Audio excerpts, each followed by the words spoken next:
This is Infection, the survival podcast, recorded live on Tuesday, March the 1st, 2022, episode 372.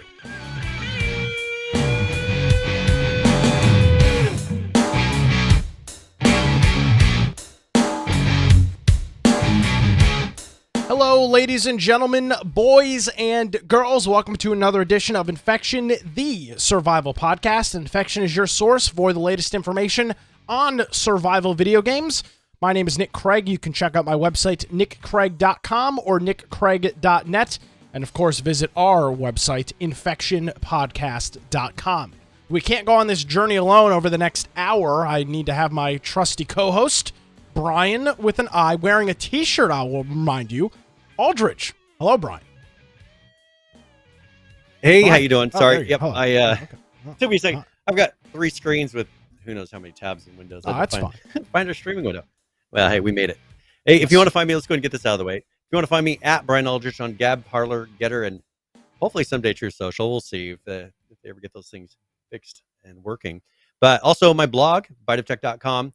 And as Nick said, most importantly, if you go to infectionpodcast.com, check on the right-hand side, we have a Discord server that people are playing Ark in. We've got a politics channel. We've got lots of Ark servers going that if you're interested in playing a lot of different maps, I think 9 or 10 different maps that we've got on that server.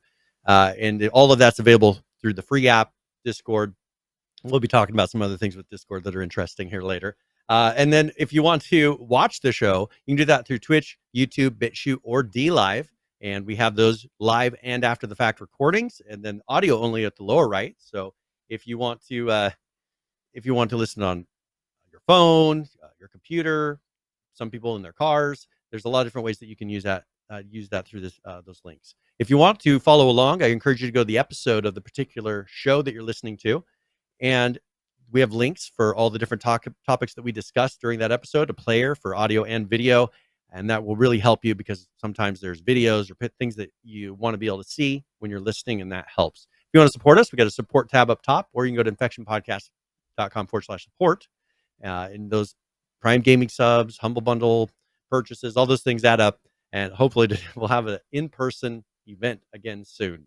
And well, either way, we're going to Vegas and during the summer. Yeah. So I mean, we haven't run that by all of the important parties. But well, we'll see. My wife will be very pregnant, so we'll see. Well, we'll wait till after. We'll wait till after your wife is very pregnant. You can leave your son being very pregnant. 3-week-old child, your firstborn 3-week-old child at home, and you can. We got to go hang out at the. Or we can take her pregnant. That'd be quite, I don't know if I'd. No, I don't think that's just mean. That's just Vegas. Yeah. Yeah. Well, yeah. All of the fun things that you can do are not fun if you are birthing a child. So. Yeah. So, all right. Well, hey, a lot of crazy things this week in the news and everything else. We'll be covering a lot of different topics. And there was, I think, a lot of stuff on Valve and Steam. So I think they had some sort of conference going, but Gabe gave an interview and has been talking a lot. So some pretty cool things in this episode to look forward to. Yeah, well, let's. Do you have anything else you want to cover really quick before we jump to the notes, or do we think we're good to go? No, I think we're good to go. And you mentioned Discord, and I just want to touch this briefly at the top. PH says, Discord is dead, DED. Don't sell us fake news like that, Brian. So they've released a new policy, looking at my trusty calendar, on Friday, Brian. And this is an interesting new policy. What did you find out in the reading of this policy from old Discord? Okay, so they've done some updates to mainly their community guidelines, and there's some things that I think might be of interest because there are some things that they've added for recent changes, I guess, and things that they want to limit. So first of all, misinformation. Oh, so there's guidelines covering misinformation. Well, I guess we're banned. I mean, all we do is promote misinformation in terms of video. Hold on. I got to just stop you right here. If misinformation is a problem, they're going to have to kick all of these Kickstarter projects and all of these games like Dead Matter off of Discord because they are the proprietors of misinformation. Yeah. We were promised one thing and got a heaping pile of garbage. So is the Dead Matter Discord going to get banned? Okay, well, they put in some limits to this. Okay. Let's get what they mean. Sure. Okay, because at first when you start reading it, they think, oh great, this kind of covers what we would like. Content that is false or misleading, right? And may lead to significant risk or physical or societal harm may not be shared on Discord. So here's an example of that. Okay, damaging physical infrastructure. Great. Those riots they had last year would definitely be covered by that. So definitely shouldn't be talking about that. They have injury to others. I don't think that they should be able to show people getting injured. Preventing participation in civic processes. I'm not sure exactly how over Discord you can prevent people from participating in civic processes. Oh, you mean like voting? So they're going to try to limit. They're going to bring in the whole voting topic to this, Of course. so that you can't limit how they affect voting through here. Or you can't. You can't say various things about the elections. Let's just leave it at that. And endangering public health, which will cover anything you say about COVID, anything you say about the shots, all of that. Wait, so hold on a second. But see, this is a big problem. So for 2 years, we were told by the CDC that cloth masks work. They have just changed that policy and have admitted that they don't. Is that so? For 2 years, you were endangering public health, but then once the CDC says that you're no longer endangering public health, is that what I'm understanding, Brian? What I've been saying the whole time since the beginning, was found out to be true, but I wasn't allowed to say it. Isn't that nice? I mean, because I looked at facts and actual studies and decided that I would make a decision based on what the science said. And now that's found out to be accurate, right? But if I would have said that information at any time in the past 2 years, year and whatever, I would have been kicked off this platform, right? But who was the one who was accurate? I was the one who was accurate, but I would have been the one kicked off. Does that make any sense? Yeah, well, no, but who's the one judging this? I was watching a YouTube video, and they were showing a fact check by PolitiFact, right? And it said on this fact check, mostly false or partially false or whatever. And it was on a statement of, have we doubled our imports from Russia of oil in the past year? And they said mostly false. And it says, we did not, it says in very big letters, we did not double our imports of oil from Russia in the past 2 years or past year. But then below that, it says, article too long to read. It says, although we did double our imports from Russia in the past 2 years, it's partially false because it's such a small percentage of our actual oil imports. Yeah, exactly. You lied. That's misinformation. That's you in the same page. You don't have to scroll out of the same view, and you can see a lie right on the screen. Yeah. Yet if we were to say things like that, that was the organization that's fact checking us, and they're lying in their fact check, and they double speak. They say the same things, opposite directions, and you're telling me these are the people that are going to tell you whether or not you're accurate. It's stupid. It went from 3.5% to 7%, which, Brian, I'm no mathematician, and I don't pretend to be one, but I believe 3.5 times 2 is 7. So I'm going to say that is a doubling of our numbers. Yes. So, okay, let's go on to some others. So that's the first point. Misinformation. Okay, great. Fantastic. Malicious impersonation. I can understand that. You don't want people going on and claiming to be someone else, spreading scamming. Yeah, like you go on YouTube and it's, this is Mr. Beast. I'm giving away 5,000 Ferraris. Click this link. I assume that's what the intent is. Yes. So you're not allowed to impersonate a person or an organization. Now, satire and parody are okay. So you're all right doing satire. So but to be satire, people have to know that it's satire. So do I have to? So if I say like I'm going to do some atrocious thing, but I say in Minecraft, does that mean it's considered satire? Yeah, you say Minecraft, you're all right because Yeah, Brian, I'm going to dox you, but of course, just in Minecraft, Brian, I'm going to do it in Minecraft. Now, here's some other things that are more normal: spam and platform manipulation. So bots, fake accounts. That's fine. They are changing age restricted because they said it sounded kind of confusing because NSFW, not safe for work. They said it's confusing, overloaded with different meanings, and not easy to translate for Discord users around the world. They're trying to figure out how to put that in all these different languages of NSFW and have it mean something. So instead, they're putting, they said they're going to refer to content that requires a verified age of 18 or older as age restricted. Now, how are they going to verify age is 18 and Well, older. it's the same way that YouTube does it. You just put in there's age restricted videos. You just put in your age and you're good to go. Well, that's not really restricting anything from age. No, of course not. But neither does the website you go to. An alcohol website. And it says, please, you have to be 21 years or older to enter this website. Please enter your birth date. Or you go to the Call of Duty website. It's like, you need to be 18 to look at this content. Please enter your age. I mean, it's another. Yeah, it's just legal protection for them. So they're doing that, and we'll see if it really does make a difference where people are able to lock out children. Hate speech. So this is, they're adding caste, gender identity, age, and serious illness as protected attributes to our hate speech policy. So if you, never mind. Go ahead. Disregard my comment. Go ahead. Keep reading. So, I mean, we don't really deal with castes here. We don't call them castes. In India, there's various places around the world they still do that. Gender identity, that's a pretty sticky one, because what do they mean by it? Would be depending on what is considered hate speech. Saying that you don't agree with somebody, is that considered hate speech? Yes. So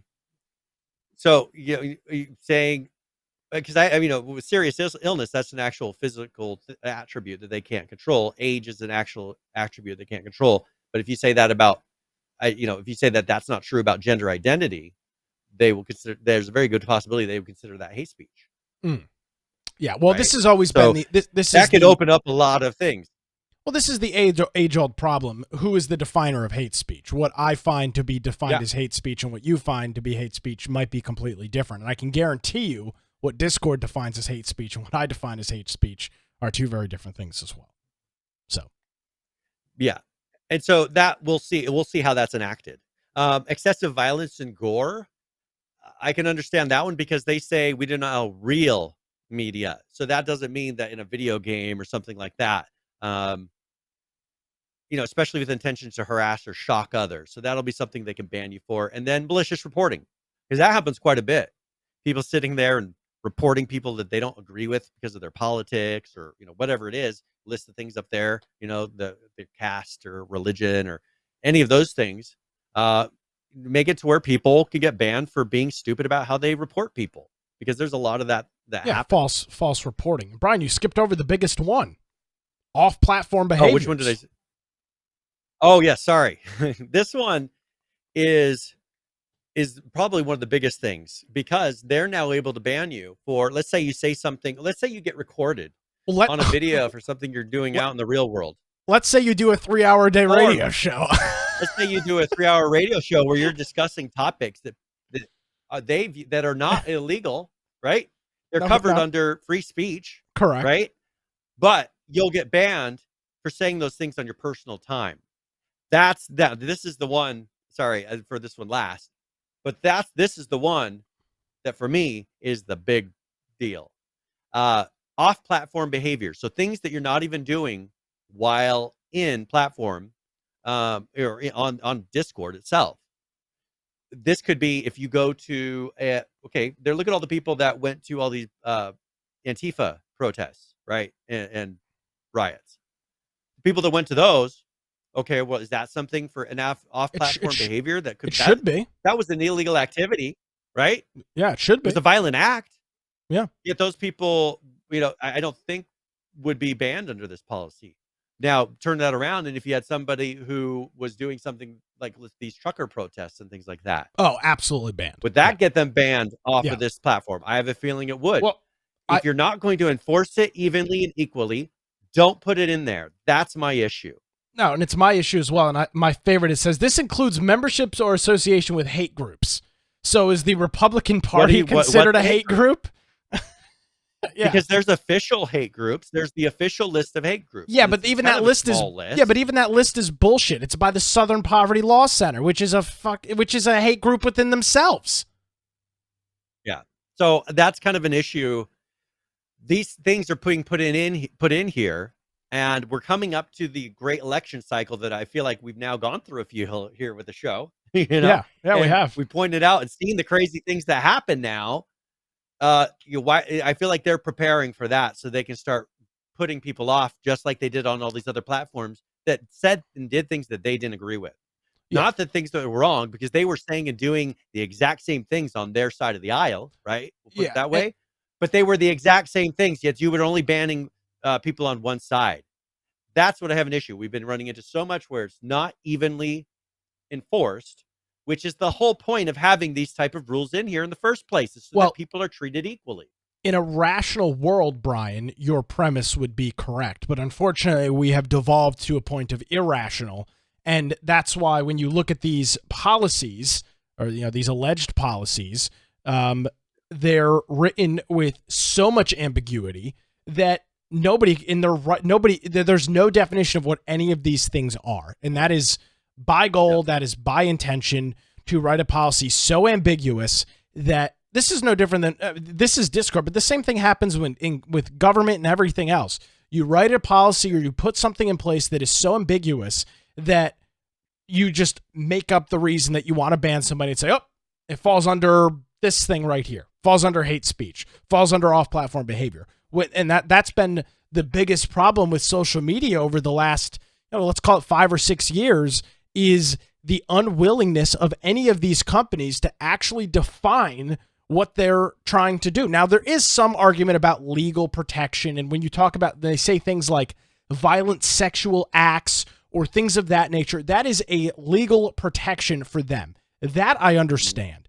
But when you say memberships or associations with hate groups, what does that mean? I'm just, I don't, because you don't agree with them doesn't make them a hate group. Well, right? And that's I may point. not agree with them, but I'm not going to say they're a hate group just because I disagree with them. Just because they don't view what I view as positive, does that mean that they're bad? No, there are people that are very hateful. You know what? I've seen very hateful people that interact towards people like you and I on the internet. Why do you think I don't even bother going on Twitter anymore? Because most of those interactions are negative with people. I'd rather go and not make my day less enjoyable because of people on the internet, right? This has become the standard. Now, how do you cut that out? You have to evenly enforce it. When you let one side do one thing and then you punish the other side, you're doing nothing for actually solving the problem. You're only giving them a platform to speak on to encourage their hate and violence and all these things that they have. Right? But just because you agree with them doesn't mean that you should allow that hate and violence on your platform. Well, I'll just give you a great example of a group that the SPLC, the Southern Poverty Law Center, which is the biggest sham in the world, as a hate group, Brian. Did you know that the American Family Association, which is a group that was spawned up in the 80s against pornography and abortion, is labeled by the SPLC as a designated hate group? It says in the description, the AFA says it promotes, quote, traditional moral values in media. That is dignified as an SPLC hate group. Yeah. And the thing is, what I've seen in my personal behavior is I'm respectful to someone as long as they're respectful to me. That's kind of my rule. If they're respectful to me, I'm always going to be respectful, even if I'm frustrated with them, right? But we now have a side where people are not respectful for us whatsoever, but they're getting all these protections. Did you know? Just so strange. Did you know that WorldNet Daily, Brian? You remember the website WND? Oh yeah, WorldNet Daily. They are a designated hate group under the Southern Poverty. It's a blog. Yeah, we could read through this list for the next. If you say something they disagree with, you are considered a hate group. Okay, if you get on that list for saying something they disagree with, now you can get banned from all these different platforms once this becomes the standard. It's funny because that has to be stopped. It's funny because White Lives Matter is listed on here as an SPLC hate group, but Black Lives Matter is not listed on here as an SPLC hate group. So it just goes to show you the absolute nonsensical bullshit that's going on today. Yeah. So I think we'll leave it there. Sounds different today. Yeah, well, all right. Yeah, so that's just, yeah. But we'll see as this is starting to get enacted. There's YouTubers and various people that say opinions that I know Discord doesn't like. This is now going to give them the ability to kick them off their platform, because some YouTubers were behaving by all of the Discord rules, and it pissed Discord off because they couldn't kick them out and ban them because they didn't have accurate reason. Now doesn't matter if they disagree with what you say on YouTube. they can kick you off regardless of whether you always follow the rules on their platform. And is the messed up to me. Hmm. Because why are you policing? It's like having an anti-drinking law in your state, and then, or let's say your company, your place, or even let's say marijuana, because there's a perfect thing that's legal some places and not others, right? Correct. So let's say your work comes at you. Now, can they fire you for doing something that's legal? If you're in another state doing something that's legal there, can they fire you when you come back into your state? I have no idea. Well, good question, right? That's Yeah, a legal exactly. question. Yeah. That would need to be answered. This is the similar type of thing. How is it their business? Because you're not doing anything illegal, right? And you're not bringing anything negative into their platform, possibly, right? Because some people, whatever it is they're going to ban them for, could be totally separate from that, whatever they're doing on Discord. But they will still ban you on Discord because they disagree with what you're doing. Just strange. Very strange. So that's the new policy on Discord. I'd make sure you get some contact information for the people that you're in various Discord servers with, because I think you'll probably see another purge coming up here in the next couple of months. Brian, I'd like to bring this up next. This is a breaking story. I don't have my breaking news sound effect anymore. Amazon has launched officially in the United States their game streaming platform. Very similar to the Google platform Stadia. It is called Luna, Luna. And the only reason I saw it's in the notes, but I saw it earlier today because I went to Amazon.com to check the status of my order, and this is what I was met with. Luna, play your favorite games straight from the cloud. And there is a couple of interesting things here. So there are games, I believe it's going to be 5 or 6 games like that will rotate through that are free to play if you have a Prime membership, which is something that a lot of people already have. And there will be a rotating cycle similar to what the Xbox Game Pass does and some of these other services where there's a list of games that you can play for a set period of time. The next one is Luna Plus, which gives you access to pretty much their entire library. That's $5.99 a month.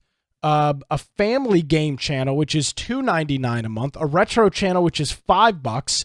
Ubisoft Plus for $18 a month, which is ridiculous. And then one for Jackbox Games, which is a bunch of those party games and things like that, for $5 a month. What do you think about old Amazon, jumping into this to this streaming field? They've already got obviously a huge amount of people with Amazon Prime. They own Twitch. Yep. Is this just the next step? I think we're going to see a couple try to compete with Microsoft. Now you may say, "Hey, how in the world can they compete? The Game Pass is pretty sweet as far as what it offers." But of anybody who could, Amazon is one of those that could. Because they have all the streaming platform, they have all the servers, they have the ability to grow this thing as big as it wants to go. They have the Prime platform, which is pretty much somewhat equal to what Microsoft does with their subscription service. This, of course, then they're adding, so they've got kind of a free base version, and then they're adding on additions to it. This, I think, will be good for getting people used to the idea of streaming and kind of doing the subscription game-based service. But I really do think we're going to see a lot of different companies fighting for this as far as could be Netflix of video games. Because even Netflix, I think, is going to jump into this. Netflix has kind of got their gaming division. They're starting mobile games. But I wouldn't be surprised if they come up with something else that's similar to this, doing some sort of streaming service. There was an article in our notes talking about how you're not really needing a console anymore. Actually, I think I took it out of the notes, but it was from Business Insider, I think, and they were talking about how they didn't really need an Xbox console anymore because they were just telling to regular people, because it's not a tech blog, it's not a tech place, just all about how you don't even really need a console to play video games. That's going to get a ton of people starting to do this. I think there's going to be a big fight for people that want to kind of get into video gaming again, but don't have a console, because there's going to be, I think, a lot of ways that you're going to start seeing how to stream this. Devices. I think that that the Valve Steam Deck is only the beginning of this. It's Yeah. going to be kind of an open platform, but it's going to be kind of like, what was our one? A Dreamcast. Was it the Dreamcast was the one that was kind of ahead of its time? Way too ahead of its time. I'm worried that it's going to be that, that it's going to be kind of the cool thing that people use for a while, but then something else comes out and just kind of people forget about it. And hopefully it's not a more closed system like what replaced the Dreamcast, because the Dreamcast was an incredibly open system. Yeah. But it's not the one that stuck. Well, to its demise, because there was no copy protection on the game, so you could just rip any CD and play any Dreamcast game you wanted. Is that the downside of the Steam Deck? Really? I mean, there's probably going to be ways for people to do whatever they want in those things. Yeah. Unlock them. So looking at this, you can play your game in browser, which is cool. There is also an app, I believe, but you can play it in browser.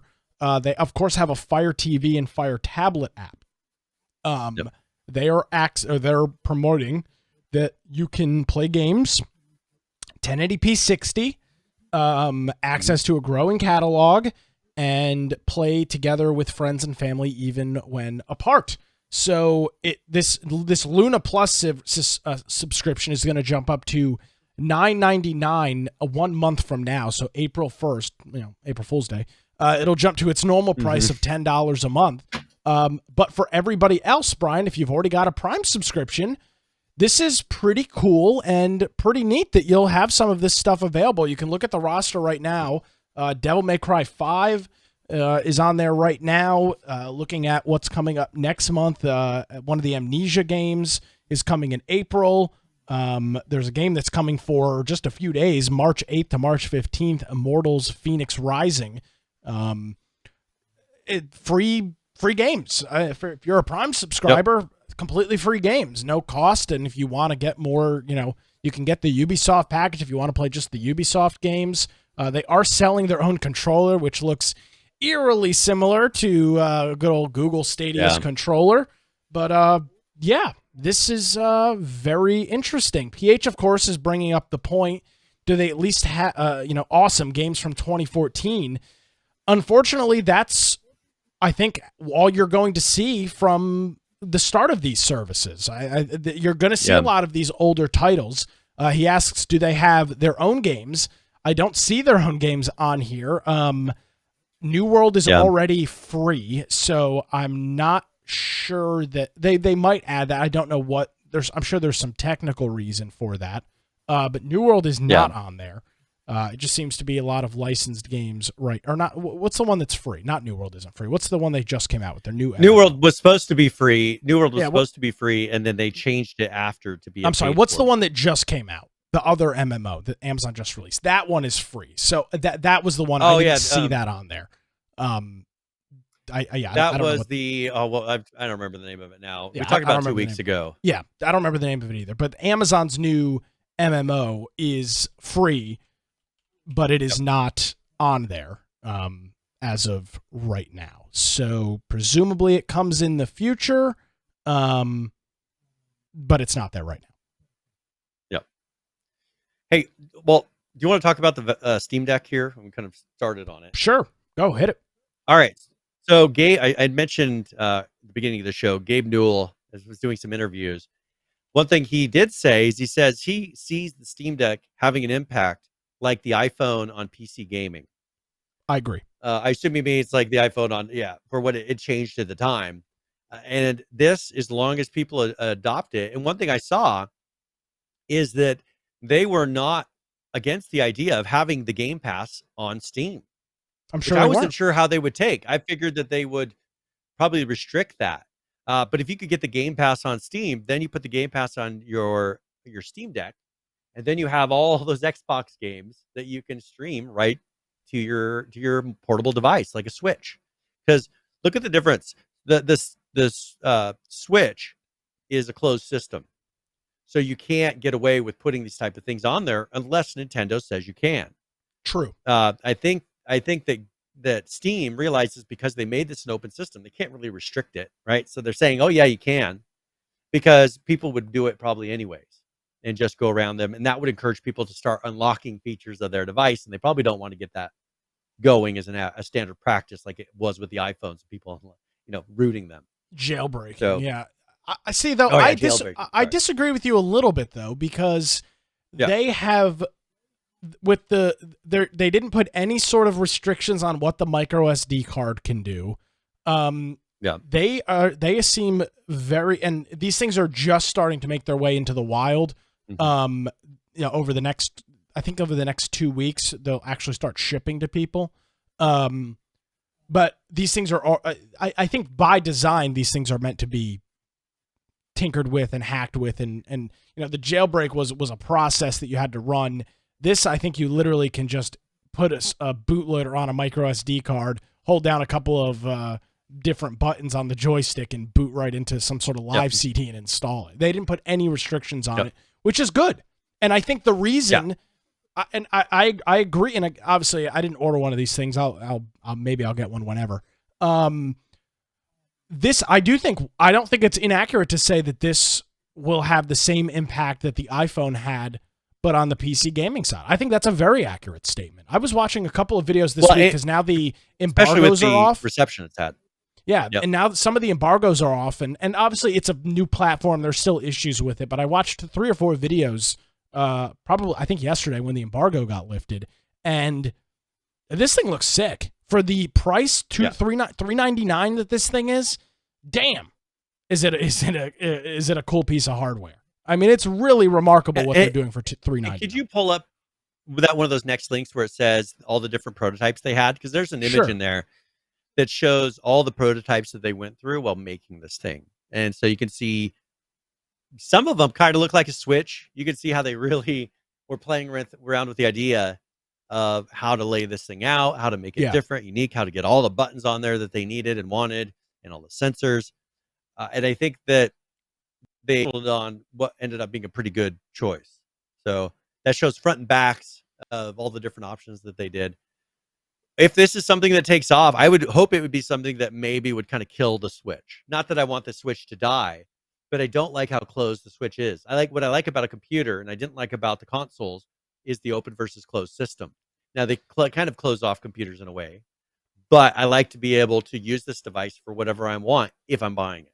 Yeah, I can just tell you that no matter what the reception of this is, the next generation. By the way, Nintendo is going to have to release a Switch too sooner rather than later. This thing is an old device at this point. They hate doing. Yeah, they hate putting out new things. Yeah, because they always destroy it beyond belief. Except for a couple of their handhelds. A couple, they went from the Game Boy to the Game Boy Advance to the they actually did a pretty decent job at. But since then, it's been just an unmitigated disaster. Case in point, the Wii U. There's still going to be a place for Nintendo in this, as always, because of the IPs that they own and that they have. If you love Zelda, you have to buy a Switch. If you love Mario, you have to buy a Switch. If you want Animal Crossing, you have to buy a Switch. And with the Switch Lite, which I want to say is what, $199, you're talking about something half like that, the price of the Steam Deck. And as you look at children, Brian, I know that you've got a couple that are running amok in your place. Would you buy them a Steam Deck for $400 or buy a $199 Nintendo Switch Lite? To me, it seems like a no-brainer. You're going to get the Switch. Kind of, except for the Switch doesn't really give you good parental controls. Their parental controls are trash. Really? You cannot restrict anybody because you can't switch, like the switching of logins. You can't enforce it. It was so weird. I sent him off with it, and I had no way of preventing him from logging into or entering my account. There's all the different buttons. I couldn't get him to not be able to go into my account. No, it doesn't restrict you from switching users. And I was just like, so you can't really do multi-users, because what I want to hand them is like what I do with the phone. I hand them the phone that's so locked down that they can't go to a web page. They can't, install anything that I do not approve. Then I hand them the Switch, which all it does, the only limit you can do is not let them purchase stuff, right? That's not parental controls. There's no limitations because they don't have to be locked to a user. Even if you put a timer on one user, they just switch to the other user and they can keep going. I haven't been able to lock down the Switch.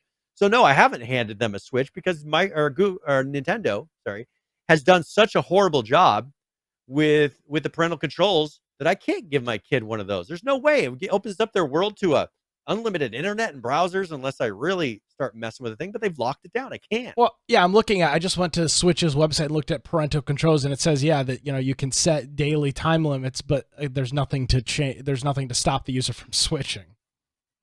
I can't stop them from entering my account. I can go prevent them from switching settings on it, right? But I can't prevent them from logging into my account and launching any of the apps that they want. It's the stupidest thing I've ever seen. I was like, oh, this would be nice to let them play with once in a while. Not a chance. Like, I limit everything that they have access to in this house. I'm not handing a Nintendo Switch. Even though I have 2 of them, they don't get to play them. And if I had parental controls on it, you know what? They would. But they can't because of Nintendo. Did you download the app? Yes. I have it all on my phone. It doesn't let you limit everything. It doesn't. I'm telling you. It's just crazy because the app is literally called the Nintendo Switch Parental Control app, and I just can't. I'm not arguing with you. This is the Nintendo Switch Parental Control app. I can't wrap my head around the idea that the Parental Control app does not allow you not to stop users from switching.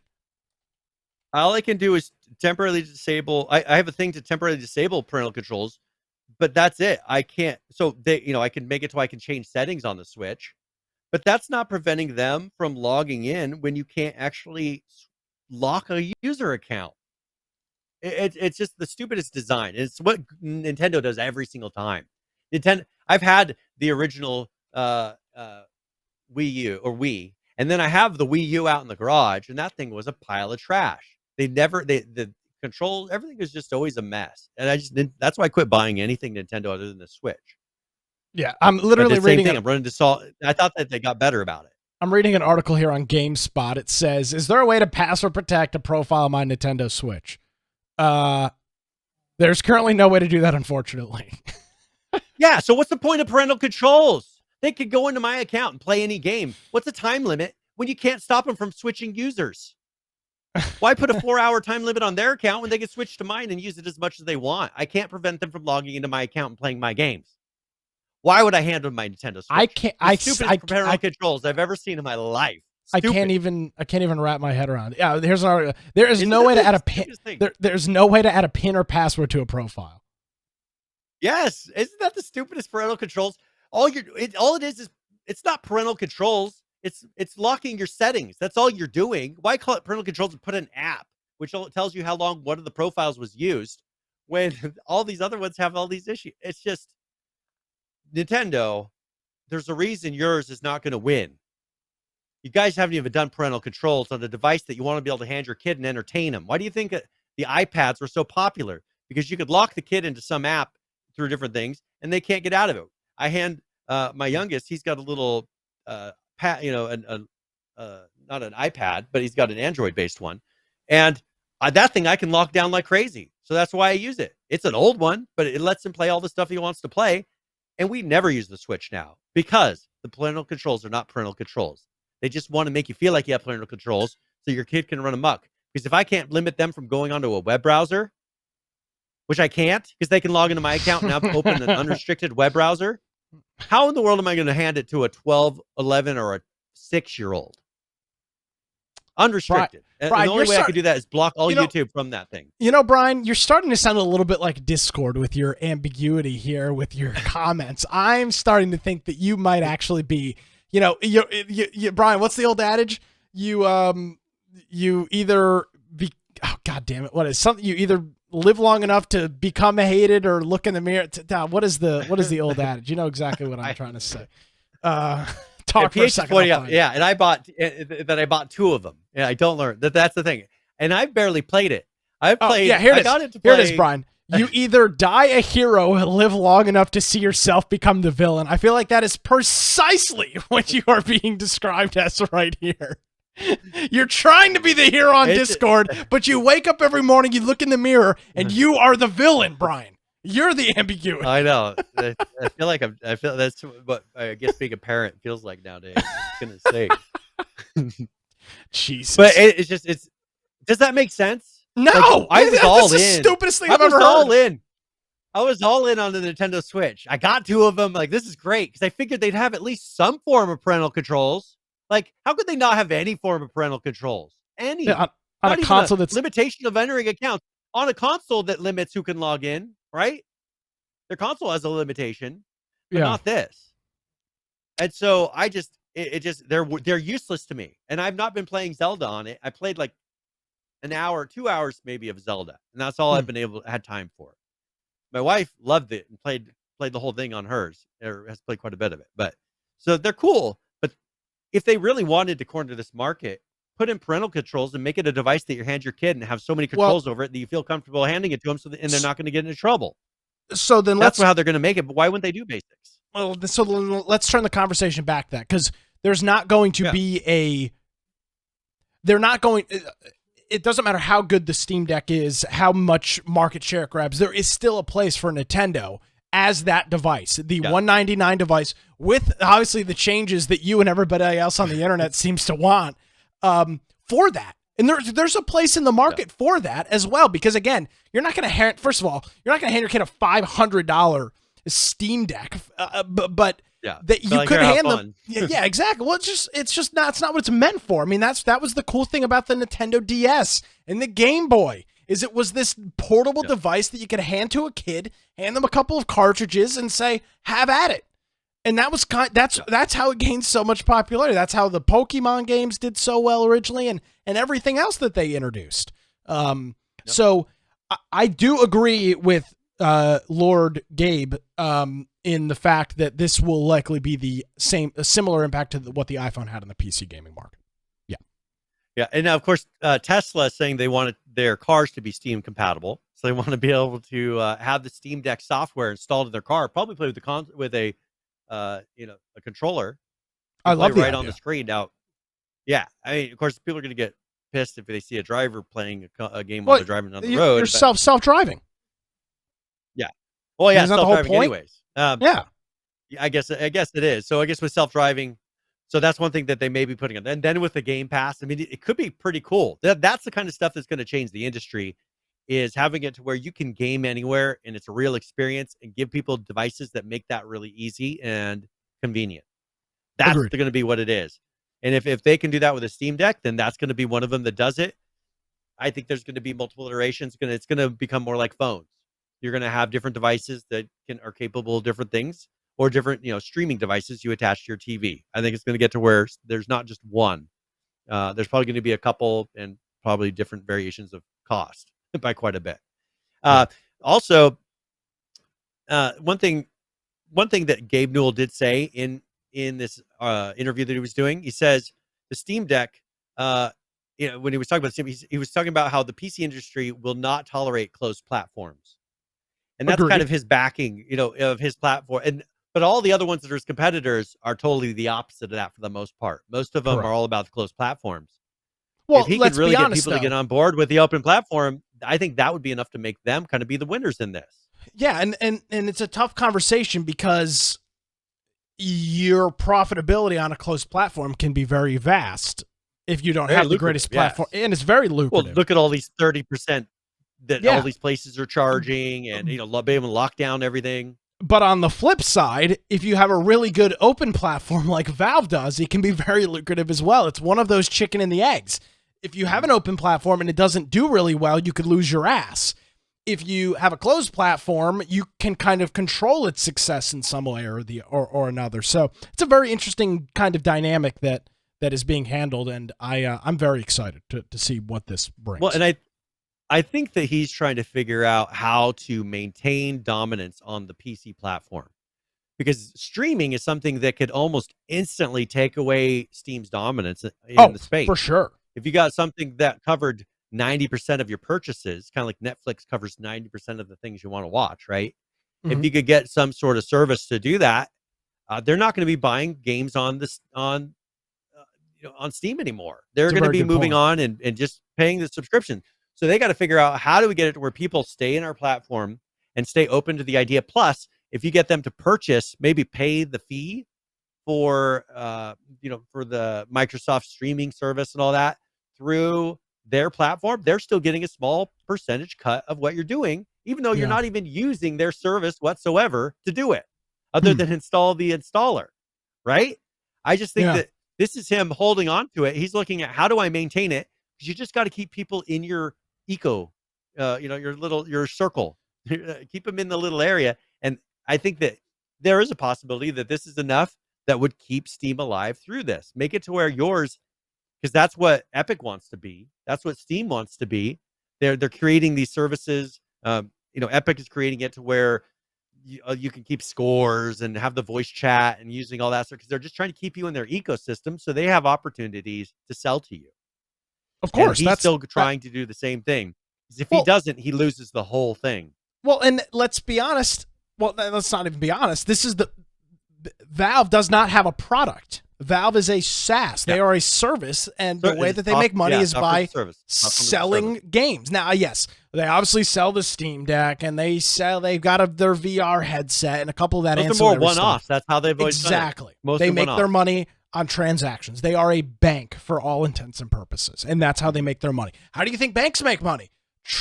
Processing and transaction fees. That's how they do it. Yep. Valve and Steam, Microsoft, they're all the same. But it's even at a higher level with Steam, because Steam is not actively developing any games. They've got some of their older games, Team Fortress and Portal and all that stuff, but they're not. Supposedly there's some things in the background, but they don't talk about them until they're about out. Well, and even then, when was the last? The last game they released was what, Half-Life Alyx, and before that it was that VR game. I'm trying to think what one of the MOBAs that they released probably. Yeah, Dota they had that 2 card game that got closed down. Remember, they were pushing that really hard. I guess Dota is probably their last big game, and Counter-Strike, which again are good games. Don't get me wrong, but Valve is not pumping out games like Activision, like Blizzard, like everybody else. Yeah. So their services, their business model is, we take a cut of your transactions, and you're right, that very well could slip away depending on how this goes. And they're going to become the Blockbuster of video games if they're not careful. Because Blockbuster, you thought, it's so convenient. And you list off the reason why Blockbuster was so convenient. Until you had it where you didn't have to do anything other than lift your remote to get whatever you wanted. Correct. That's going to be a big issue for these guys. If something else becomes the standard for that, it'll be just like Blockbuster. You don't go there anymore. And then long enough of you not going and opening up Steam anymore, that's when Steam starts to have issues. Right? They only work right now because people are consistently buying games, because they don't do anything other than have this platform. And as you were saying, I think that there is such a real chance that if not that they're going to be edged out by a competitor, just people won't install games anymore. They're not going to buy individual games and install them, because it's going to be just like Netflix. There is going to be a streaming service that has that game. The HBO version on a game service. The Netflix version of a game service. Well, then it begs the question, Brian, why is Valve not... Now, they've got their stream kind of mode. I don't remember what it's called, remote play or Steam Play, whatever the hell it's called, where it streams it off of your computer. But then it begs the question, why is Valve, seeing what Google's doing with Stadia, seeing what Amazon's now doing with Luna, seeing what Microsoft is doing with the Steam, with their Game Pass, why is Valve? Is it because they don't have the contracts to do things like? Why is Valve? They presumably already got some of the infrastructure, because they're doing it with the Steam Play, and I don't believe that's peer to peer. I assume that goes through a server. I could be wrong. Why is Valve not doing this themselves? I think it's kind of Valve's business model. Have they ever rushed into anything or done anything where they have pressure? You're asking them to go into a space where they would actually have to make something that's convenient, easy to use, all the things that Steam has failed. I mean, just describe the Steam client. Now, maybe the Steam Deck will be their opportunity to kind of disprove that, make something that's more user-friendly, because if you're creating a streaming service, it has to be easy to use, like Netflix, like all these apps where they're all kind of mindless. You're just going and doing finding what you want. Anything Steam has released is too convoluted to make any sense. All their things look like 1990s to early 2000 applications. They have it. I've never seen them release something that I think people wouldn't pick up and feel like it was old. Right? If you're dealing with Steam software, all their stuff looks old to me. None of their stuff looks new, current, fresh, and it feels slow because it looks old. People assume it's slow. I don't think it's ever going to be good. I don't. But just more because of who Valve is. Them as a company and what they've done in the past. Their track record has shown they struggle to keep up. Let's see them prove me wrong with the Steam Deck. Pump out a couple different versions. Update your hardware. Show that you can build things that are kind of similar enough to where it's like a series of them. Then I'll believe that they have the ability to do something current, but they just haven't done it yet. Look at their Steam, not the Steam Deck, but what was the other one? The Steam Link. Link. Yeah. Yeah, the Steam Link. That thing, same thing. They never put out another version. It ended up just getting old, and then replaced. And now that idea is being replaced with a service. Doing it over the internet with no hardware, other than maybe your device that you're already streaming your TV through. Yeah, I have a suspicion that this will be. There are two kinds of people that are buying the Steam Deck. You're going to have the hardcore PC gamer that purchases it, of course, because they want to have an add-on device. They want a something to take on the go. They're in college, whatever. And then and that's, I think, a majority of the people, right? That's who you and I would be, Brian. That's who that's who our audience would be. But then you've got this new group of people, and I've yet to really flesh out exactly what they are. But it's going to be the people that don't have a gaming computer and have never played a PC game. So this mentality, because PH just said, not everybody's going to have the bandwidth to do it. I have the bandwidth, and I still download it. Streaming is still janky. When you know and you've immersed yourself in the current, in what is the standard right now, which is you play a game, you download it and play it, of course you're going to download it. That's just what's familiar and what makes sense. But when you bring in all of these new people, which I think is what the Steam Deck could potentially do because its price point is so lucrative, when you bring in all of these new people that have never downloaded, have never played a game on PC before, or maybe very, League of Legends, Dota, things like that, very, very minimal PC gaming on, just traditional hardware you buy at a big box office store. When they get those devices in their hands, I think that is when it will be very interesting to see if Valve makes a quick push towards some sort of cloud streaming system, because there is no computer to stream off of. Right. And for a lot of people, I don't think they have that infrastructure ready yet anywhere on the capacity that would be needed. I just don't see them doing it. I just don't see them doing it. I hope it'd be wrong. Cool. Exactly. That's what I'm saying. It'd be cool. I just don't, because of their track record, because of Gabe. He just hasn't shown any of it in the past. Microsoft is going to own their own market. Amazon's trying to do it. Google's trying to do it. It's a whole bunch of other companies. Steam could own that market on the PC side if they did it. They've already got the user base. They've already got the games. They've already got the brand recognition. They've already got somewhat of the technology. They could do this if they wanted to. They could, and they might. Yeah. And it's going to depend on the user base. If it's a bunch of hardcore PC gamers that are using Steam Decks, Brian, I would make the argument that them investing in a streaming platform would be a waste of time and money, because if you want to play your crazy game at crazy frame rates, you'll just use the Steam Link or whatever the hell app it's called to stream it off your computer. But when you don't have that available, it will be interesting to see how many people fall into that class, and if there's in fact a need for, and not only is it a better experience potentially, you talk about a device with battery life issues. If you're not doing the processing on the device and you're able to stream it off of a cloud with H.265 or H.264 encoding, well, that's going to be, you could talk about potentially doubling your battery life, because the device isn't doing anything besides encoding video instead of processing video. So because that's been the kind of the killer. That's been the killer, I think, in the past, has been, how do you get a mobile device to do all these things, limit the heat, because in the battery life, because when you're processing everything locally using a video card and really doing that, that creates a lot of heat, which means you have to have fans, and it consumes a lot of power because it's doing a lot of work, which consumes even more power. All of that consumes power, causes heat, causes problems. If go to a streaming service, you can have that thing be super lightweight, not have to put any fans in it, and have it be something that almost feels exactly the same as having it local. And probably, I would argue, there's opportunities that would actually perform better than local. They could, because look at, people are streaming 4K video to their phones. There's no way you're going to play a game in 4K on your phone. And now you say, why would you want to do that? Well, you probably wouldn't unless you're docking it to a screen of some sort or Correct. transmitting it to a big screen. No more consoles. That's what I'm telling you. It could be to a point, just like you screencast. All you do is screencast your mobile device that is your console, right? That uses streaming services, and it'll cast it right to a screen. I just think we're going to get to that level to where there is no more console. It's just that's done. The talk of it's done. Yeah. There's only devices like, because what do you use to stream Netflix? Does it matter anymore? There's no one way to do it. Just like the Game Pass or whatever service ends up kind of being king in it.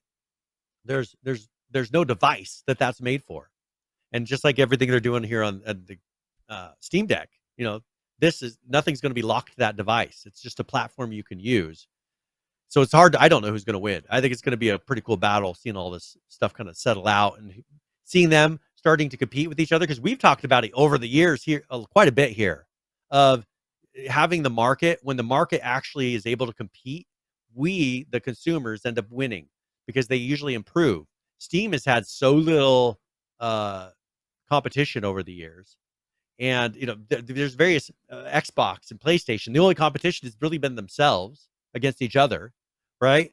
There's not been real competition in this space for the video game market. There's only been a couple that have controlled it, and none of them have really pushed it and tried to improve so much because they either owned all these things for Sony and they had all their exclusives and they didn't really need to do that much because Sony's interface is not good. Their devices aren't that great in comparison. And then you got Microsoft, who's been doing all the things they've been doing. I think we're coming to a head here where all these devices and all these services are going to kind of come to a crash, and we're going to have to figure out, just like with Netflix, well, how do you get your content? How do you get your games? Well, we don't know yet. I can't tell you here 5 years from now where you're going to get your games, but I think that's going to stuff we're going to kind of start seeing over the next year, 2 years here, with everybody trying to capture all these streaming gamers, all these new gamers that don't have a computer, like you were saying, that are now new to this market and can step into it for $50 hardware device, right? That's going to be the difference. Agreed. All right. I think we're. Yeah, we've got. Is there anything else you wanted to cover with their topics? No, we've got just 2 or 3 minutes left. So, is there anything else that you want to just gloss over before we get out of here? Yeah. One thing I did want to mention. Let's talk about some random things really quick. A hacker group threatens to release a bypass of NVIDIA's hash rate limiter. This is for the 3000 series card, or the 30,000, or the 30 series cards, the 30. Yeah, the 30 series GPU. So all these things that they've been now. NVIDIA was the victim of a ransomware attack a couple of days ago. So the group claims that they were to be responsible for the attack. Says it had access to NVIDIA servers for a week, gained admin access, and pulled at least 1 terabyte worth of data. The group has threatened to sell or release the data unless NVIDIA contacts them and removes the mining performance limiter on their RTX 30 series GPUs. Ruh-roh. So, yeah. So, and what they're doing is, because they had access to their things, they're threatening to release a bypass to allow people to get past it if the company doesn't do it themselves. I wonder from NVIDIA's standpoint, I guess you just let the hacking group release it, right? Because they put out the miner limit software themselves. If I were NVIDIA, I'd say, okay, reverse engineer and do it yourself, because it won't be officially released by NVIDIA. And of course, if people want to run that, they can. Interesting. Yeah, it was supposed to deter crypto miners, but here's my thing. I don't like it when a company limits their product because they don't like what you might do with it. That's none of their business to do. Quit trying to tell me what I can and can't do with the product that you sell. Just because you don't view that as its intended purpose, I bought it. Right? Yeah, but see, I own it. This is a tough one for me because, yes, I wholeheartedly agree with you, Brian. I think that what they're trying to do is not have miners scoop up these cards, but that's happening anyway.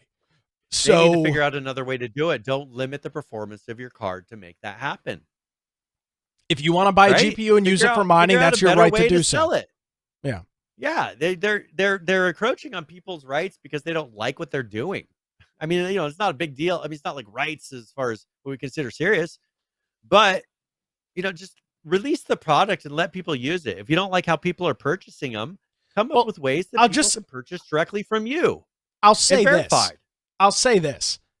Even with this crypto mining blocking thing, you still can't get your hands on a freaking GPU anyway. So who cares? Now I'm starting to see, because I've got a tracker on Facebook Marketplace here, and I'm seeing I've got a notification set up for 3000 series cards when they pop up locally to see what's going on with them. And I've started to see a couple start to pop up, and they're still ridiculous prices. I mean, somebody's selling a 3060 here for $800. Yeah, this 3060 ain't worth the market, $800. And how is that going to help people get into and continue gaming? Yeah. We're going to get to a point, if it continues this way, where you have to stream. You won't be able to do anything but stream, because you won't be able to get the hardware to actually run a game at 4K on a screen that you want to run it on. Yeah, we're hitting a point where hardware limitations which I think are only going to get worse, especially if we have conflicts with, let's say, some other countries that provide us with a lot of those types of goods. You mean double our oil? Well, yeah, it'll double your price of oil, but also look at the number of things that come from, for instance, China. We've been talking about China a lot. Let's say China is a partner with a country that we're, I'm trying to figure out how to say this without getting us kicked off of Twitch. But we know they're a part of they announced a partnership with a country that we're now on the opposite sides of a war with, right? Which is I guess an honest way to say it. That's not, I'm not saying it. But we're on the opposite side of a war with them at the moment. And, that's the people that supply us with tons of metals that we use to make the chips, with a ton of the factories that actually make the chips, with a ton of the labor, which actually puts all the devices together. We're really going to be in a pickle here coming up. And if they can't figure out a way, because they're not making consoles to the level that they would, I think, from here on out. I don't know that they'll ever get back to making them like they used to. I just think it's going to get worse, and they're going to have to figure out how to do it. Streaming, I think, is the answer, because I think we're going to be limited on our hardware for years, depending on how all this goes. Our China issues are not going to be fixed overnight. Honestly, we're going to have lots of issues. The industry is going to have to adapt and make it work. And I think streaming is the answer to that, because you can't control the market for hardware. Somebody's selling a 1060 6GB card for $600 here on Facebook Marketplace. Yeah. A 1060 for $600 used. This is because people can't insane. Get them. And and people are stupid and will pay because they don't realize, I looked at this other one and it was $800. This one's only $600. Yeah. Okay. There's only two versions different. There is a 3060 on here for $650, which is not a bad price. Yeah, I'm still not buying it. I think we're gonna keep hitting these issues. The hardware prices, because of the lack of materials, are going to continue to be high. Everything is getting high as far as the prices. So I just think it's going to become less and less affordable. Just like when gas is high, cars get small. Well, what are we going to do with computers? The devices are getting smaller, and we're starting to stream, which requires smaller devices, right? We're going to when gas is high type of how we're building cars, but we're doing it with computers. I'm interested to see. I like the idea of mobile computing. This will probably amplify it. And then I bet you once the economy and everything kind of gets back to normal, they'll go back to doing some of the old things and building those up. But I think for a while, we're going to be in the little economy cars of gaming. I just think we're there for a little while. And this is it. I think we're seeing the beginning of it. They're making them. They're trying.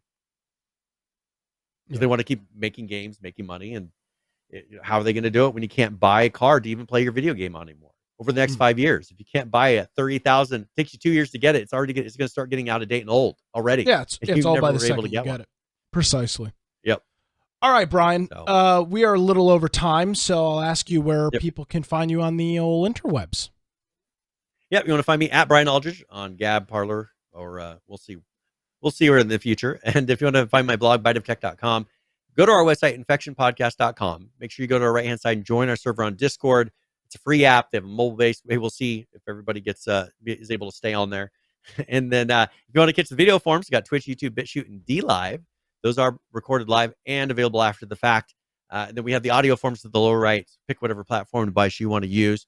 to listen to the show, and you can do that through there. If you're going to listen, I really encourage you to go to the episode that you're going to listen to, because we got links for all the topics. Everything that we've discussed today, we'll have a link for it so you can follow along. And there's even some kind of side links for some of the topics if you're interested in seeing some of those for today's topics. But an excellent way to kind of keep along with not having to watch the show. If you want to support us, go to the support tab up top or infectionpodcast.com/support. A lot of ways that you can do that through there. And I just appreciate everything that everyone's done up to this point. So it's been great. Yes, sir. It has been great, and got to 3 topics tonight. We'll hopefully get to some more of it next week. Cut the show time down by an hour, and here we are running against our hard stop. So, Brian, as always, thank you. Appreciate all that you do, and we will see you next Tuesday. I want to remind folks, in a couple of weeks, we will be on a Monday or a Wednesday. Not next week, but I believe it's the week after. Yeah. So we'll let you all know that coming up. We'll have the full schedule on that next week. So stay tuned for that. Alrighty, as Brian mentioned, of course, you can visit our website, infectionpodcast.com. If you want to check out some of my antics, maybe you want to check out some of my alleged hate speech, you can visit nickcraig.com and listen to my 3-hour-a-day radio show. If you missed any portion of this show, maybe you want to check out some of those images of the Steam Deck, you can visit our website. It's infectionpodcast.com. Thank you so much for joining us, everybody. Have a great week. We'll see you next time.